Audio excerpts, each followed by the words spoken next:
Hi everyone, how are you all? Let's learn daily use English sentences. నేను అనుకోకుండా అతనింటికి వెళ్ళాను.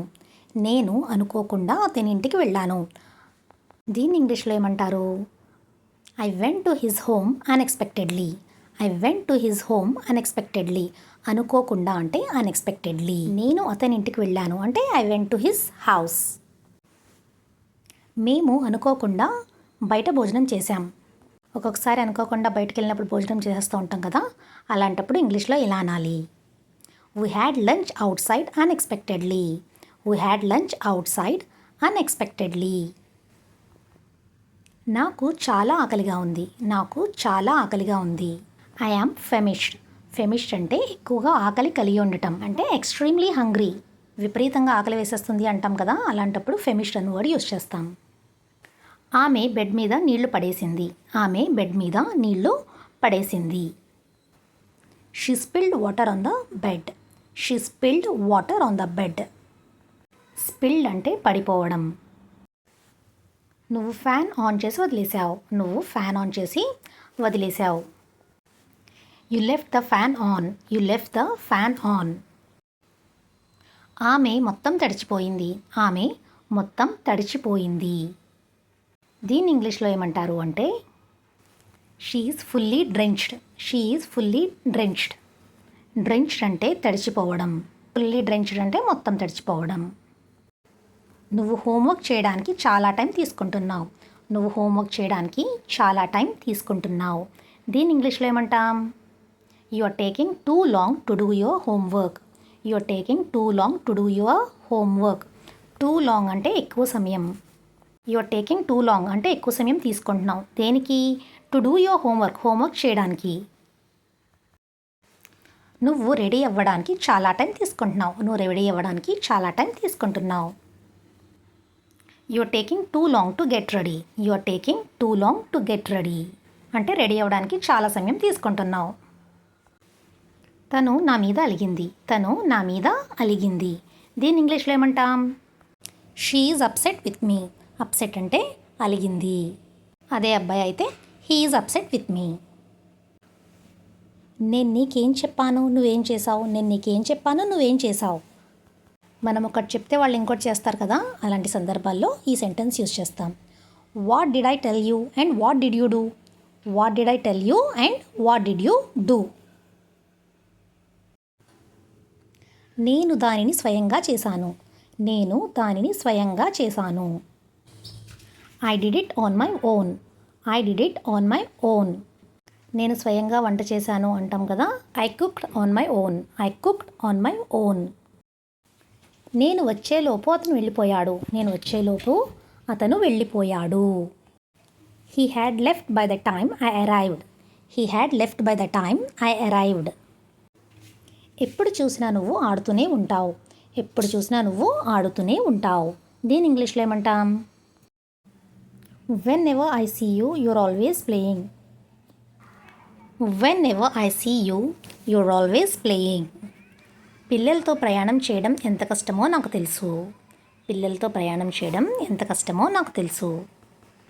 I know how difficult it is to travel with kids. I know how difficult it is to travel with kids. I know how difficult అంటే నాకు తెలుసు ఎంత కష్టమో. అతని మాటలకి చేతలకి సంబంధమే లేదు. అతని మాటలకి చేతలకి సంబంధమే లేదు. His words don't match his actions. His words don't match his actions. His words అంటే అతని మాటలు డోంట్ మ్యాచ్ అవ్వడం లేదు. దేంతో? తన యాక్షన్స్తో అంటే తన చేతలతో. తన చేతలకి మాటలకి సరిపోవడం లేదు. వాళ్ళని భరించడం చాలా కష్టం. వాళ్ళని భరించడం చాలా కష్టం. It's very hard to bear them.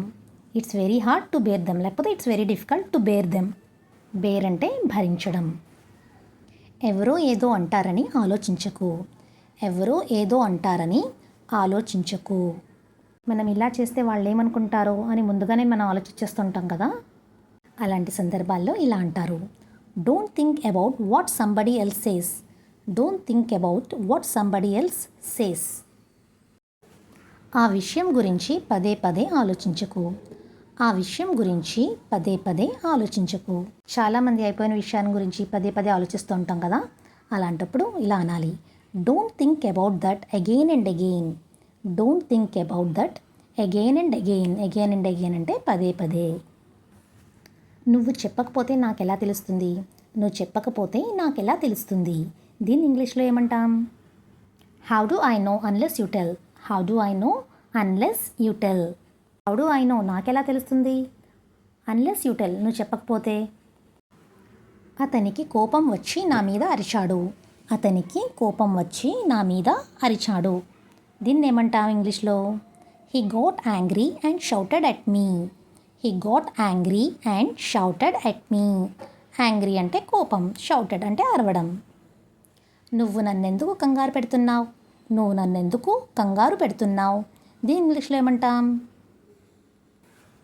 Why are you hurrying me. Why are you hurrying me. ఇక్కడ హరీయింగ్ అంటే కంగారు పెట్టడం, తొందర పెట్టడం అని అర్థం వస్తుంది. నువ్వు దేనికోసం వెతుకుతున్నావు?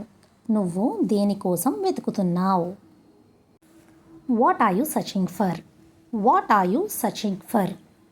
సర్చ్ అంటే వెతకడం, సర్చింగ్ ఫర్ అంటే దేనికోసం వెతుకుతున్నావు. ఎందుకు ఇలా మాట్లాడుతున్నావు? ఎందుకు ఇలా మాట్లాడుతున్నావు? దీన్ని ఇంగ్లీష్లో ఏమంటాం? Why are you talking like this. Why are you talking like this. అందులో నా తప్పేముంది. అందులో నా తప్పేముంది. మనం అంటుంటాం కదా, అందులో నా తప్పేముంది, నేనేం చేశాను అని. అలాంటి సందర్భాల్లో ఇంగ్లీష్లో వినాలి. What's my fault in it. What's my fault in it. అందులో నా తప్పేముంది. నేను ఇంకొంచెం సేపు పడుకోవాలని అనుకుంటున్నాను.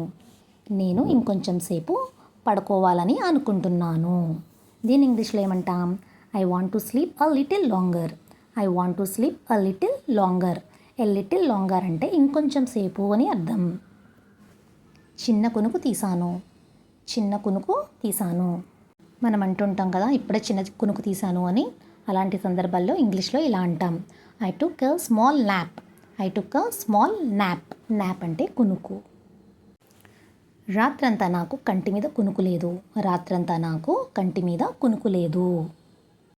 ఒక్కొక్కసారి రాత్రుల్లో నిద్ర పట్టదు కదా, అలాంటప్పుడు ఇంగ్లీష్లో ఇలా అనాలి. I didn't get a wink of sleep all night. I didn't get a wink of sleep all night. Wink of sleep అనేది ఒక idiom. Wink of sleep all night అంటే అర్థం రాత్రంతా అసలు కళ్ళు ముయ్యలేదు అని అర్థం వస్తుంది. Thank you for watching. Video నచ్చితే లైక్ చేయండి, షేర్ చేయండి, కామెంట్ చేయండి.